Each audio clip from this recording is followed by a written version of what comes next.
Out of nowhere appeared Arkady's aunt, Angelina Mikhailovna, whom we had never heard of despite living for many years. We only knew that she resided somewhere in the south, was unmarried, childless, and nothing else. One day, a letter arrived from Angelina, expressing her desire to connect with her nephew and learn about his life. However, she curiously addressed it to Arkady's wife, Ludmila. In the letter, she introduced herself as alive and well, and proposed to communicate via Skype, which she uniquely pronounced as Skype. Despite being a highly educated woman, Angelina had her own peculiar ways of using language. She referred to her website as site and had an unpronounceable word for her account. Angelina also expressed her eagerness to visit and spend the entire summer, offering to assist around the house. Initially wary of this unfamiliar woman's request, Ludmila eventually agreed to Angelina's visit, but only for a shorter period, as she wanted to rest during her vacation. Moreover, Ludmila had been working with children all year and needed a break. She also planned to take her grandson to the south in August. Upon returning from work, Luda spent the remaining days before her vacation tending to the garden. However, she failed to weed one section and decided to leave it for later.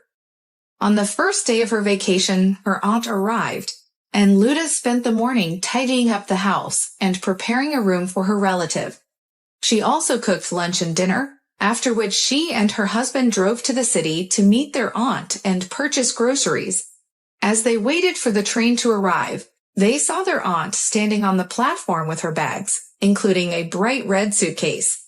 Despite her age, she appeared dignified in her fashionable white denim pantsuit, with long black hair draped over her shoulders. After a quick examination of Luda and her nephew, the aunt climbed into the car with an air of haughtiness. During the drive, Arkady asked his aunt how she managed to reach their village, and she proceeded to share an endless stream of stories about her travels and visits to people, particularly abroad. She boasted about her many gifts and how much she was loved by her hosts, all while insisting that she only brought a small suitcase with her. Luda wanted to make a joke about the small suitcase but refrained, unsure of how her aunt would react. And so they arrived at their destination. Upon meeting Luda and Arkady's grandchildren, Angelina presented them with gifts, a cockerel on a stick for one and an apple for the other, which she claimed was a treat she had on the train. After examining the house and yard, Angelina seemed pleased, or at least pretended to be, and retired to her assigned room. She spent a long time rummaging through her bulky trunks, searching for something, before emerging in a house suit and proudly carrying a single brown tomato, which she proclaimed to be the tastiest and healthiest vegetable grown in the fertile land of the Caucasus under the southern sun. Ludmila pondered whether to share the tomato with everyone else or keep it as a memento of her aunt's generosity. They eventually cut it up and found it to be delicious, with a distinct southern flavor that differed from what they grew in their own greenhouse in the north. Before dinner, Angelina insisted on being addressed by her first name, Lena, in a foreign manner. She took her seat at the generously set table, did not refuse a couple of glasses of red wine, enjoyed the meal, and retired to bed. Her snoring could be heard from outside. Thus began Ludmila's vacation. Every morning, after a good night's sleep, Angelina wanted a hearty breakfast of porridge, casseroles, eggs or scrambled eggs, sandwiches, and coffee, always served at a different temperature. She was particularly offended if the coffee wasn't to her liking. Angelina arrived and greeted Luda and Arkady's grandchildren with presents, a cockerel on a stick and an apple that she had received on the train. After inspecting the house and yard, Angelina settled into her room and began searching through her trunks for something. Eventually, she emerged wearing a house suit and holding a brown tomato that she proclaimed was the tastiest and healthiest vegetable grown under the southern sun. Luda contemplated dividing the tomato among the others or keeping it as a relic of her aunt's generosity. They ultimately decided to cut it up and share it, finding it delicious. Angelina insisted on being called by her first name, Lena, and every morning she demanded a hearty breakfast of porridge, casseroles, eggs, sandwiches, and coffee. She would complain loudly if the coffee wasn't hot enough, despite sitting next to the kettle that she could easily turn on herself. After finishing breakfast, Angelina would leave all the cups and plates on the table and take a cup of coffee with just 2 fingers, declaring that it was too cold. She would then retire for a quiet hour, complaining about any noise.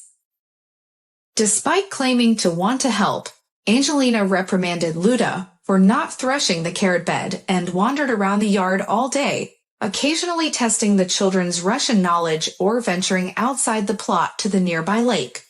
When Luda and the children went to pick blueberries in the nearby woods, Angelina got lost in the bushes and had to be rescued by a nephew. She spent her life living alone and constantly criticized Luda for her cooking, cleaning, and bed-making skills. During the day, Arkady was occupied with work, while in the evenings he would either go fishing or tend to his vegetable garden on his tractor. As a result, his interaction with his aunt was limited to morning and evening greetings. For a whole week, Ludmila waited for her aunt to offer some help, but to no avail. Eventually, she decided to ask her directly. "Angelina Mikhailovna, are you on vacation?" she asked. "Yes," her aunt replied. "So am I," Ludmila exclaimed. "Would you mind cleaning up after yourself?" Angelina took offense at these words and pouted.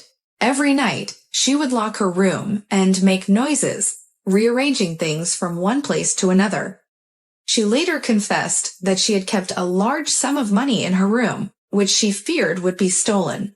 It turned out that she had invested the money in various banks, which had since closed down, and Angelina had taken legal action and won the case.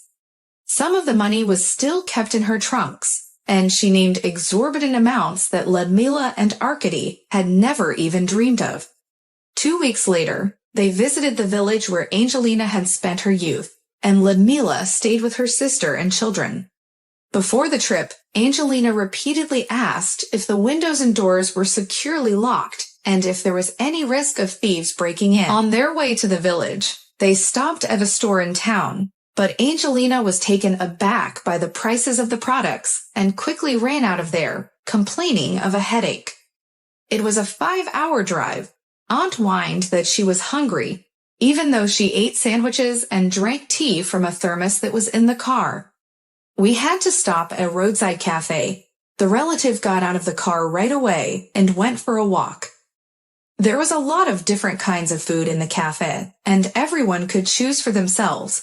Ludmila was waiting for her aunt to ask what she would like to eat and order, but she did not show up, and Luda, not knowing what to take for her, decided to let her buy it herself. The aunt came in from the street and sat down at the table. When she found out that her lunch was not taken, she got angry, and when she looked at the prices, she was horrified. But there was no way out. She wanted to eat, bought food, and while she ate, all she resented that it was very expensive. As a guest, she managed to make not only Ludmila mad, but also all the relatives. On leaving the house, the overly thrifty aunt forgot her windbreaker. The grief was universal. Every morning, she reminded Luda to call her relatives and ask them to send it over. The weather that summer was cool, and my aunt, who had lived most of her life in the South, didn't like the winds and low temperatures. She often said, "It's cold here. If I had my windbreaker here, I'd be on my way home." But when relatives sent her a windbreaker, she didn't really want to leave. She said she hadn't had enough yet. She lived for more than a month. And when Luda and her grandson went south, she went home after all. Luda didn't pack any presents in her red suitcase. That's the kind of aunt that came to visit.